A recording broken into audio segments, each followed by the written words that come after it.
Doctor Ambedkar Konaseema జిల్లా రాజోలు నియోజకవర్గం రాజోలు మండలంలో ఉన్నటువంటి ఇక్కడ ఏదైతే శివకోటి గ్రామంలో ప్రసిద్ధిగాంచినటువంటి అమ్మవారి ఉత్సవాల్లో అపశృతి అయితే చోటు చేసుకుంది. ఇక్కడ శివకోటి గ్రామంలో ఎన్నో సంవత్సరాలుగా ఉన్నటువంటి ముసలమ్మ తల్లి ఏదైతే పుంతలో ముసలమ్మ తల్లి అమ్మవారి మహోత్సవాలు ఇక్కడ కుంతలేశ్వర అమ్మవారిగా కూడా కొలుస్తుంటారు. అటువంటి అమ్మవారి మహోత్సవాలు దాదాపుగా 20 రోజుల పాటు ఎంతో ఘనంగా నిర్వహిస్తుంటారు.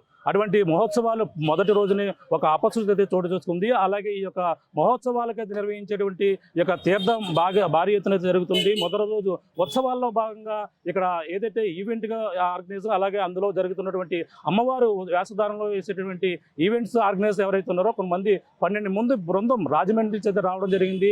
అందులో ఒక యువతి 17 సంవత్సరాల భవ్యశ్రీ అనే ఆ యువతి అయితే ఇది ఒక అమ్మవారి ఉత్సవాలు అందులో పాల్గొని అందులో ఉత్సవాల్లో డాన్సులు వేసేందుకు వచ్చినటువంటి ఆమె అయితే ఈ యొక్క బిల్డింగ్ పై నుంచి జారిపడి అక్కడికక్కడే మృత్యువాత పడినటువంటి పరిస్థితి ఉంది.